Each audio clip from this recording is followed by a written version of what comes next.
little ninjas. And my bum's sticking to the seat though. And it's raining.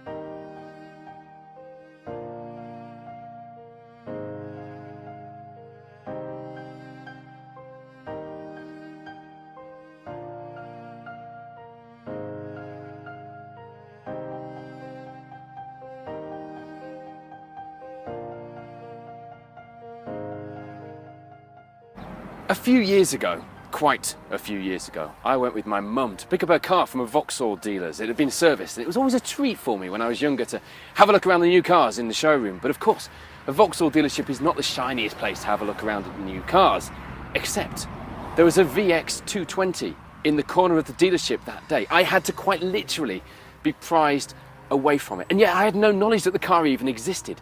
And that was why it was there. It was a pre-release model there for marketing purposes. What marketing?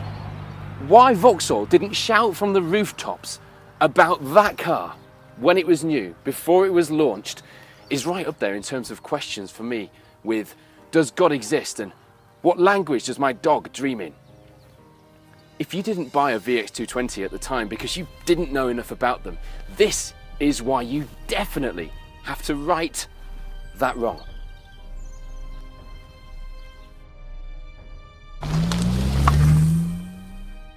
Firstly, the design. Just look at it. Racing car, supercar, Lotus Elise. It has a bit of all those in it. It's brilliant from every angle and wouldn't look out of place in a showroom right now. Next up, handling. Now I hate to be repetitive, but racing car, supercar, Lotus Elise, it's all of those things in this department as well. No power steering, so it's really precise, nice notchy gearbox, perfectly balanced and surprisingly refined as well for such a fast car.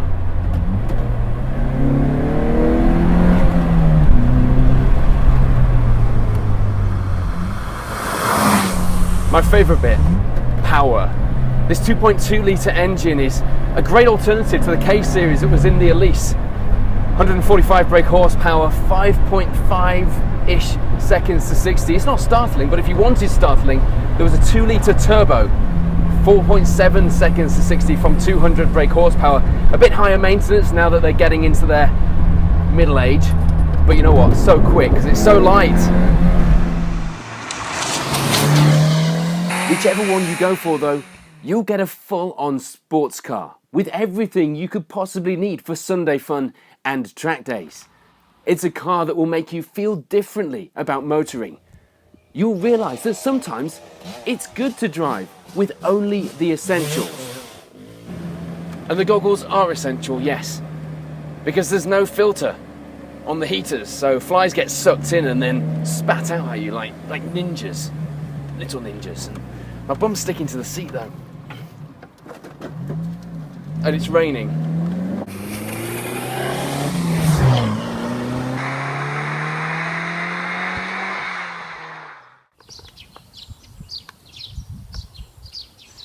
Just one thing left to mention about the VX220 then. Every review I've ever read of this car has put in a negative box the badge. Nothing else, the badge.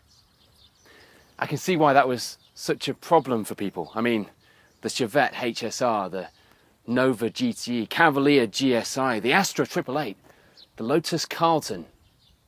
Terrible badge, no sporting pedigree. Spoils the car. That must have been why they kept it quiet.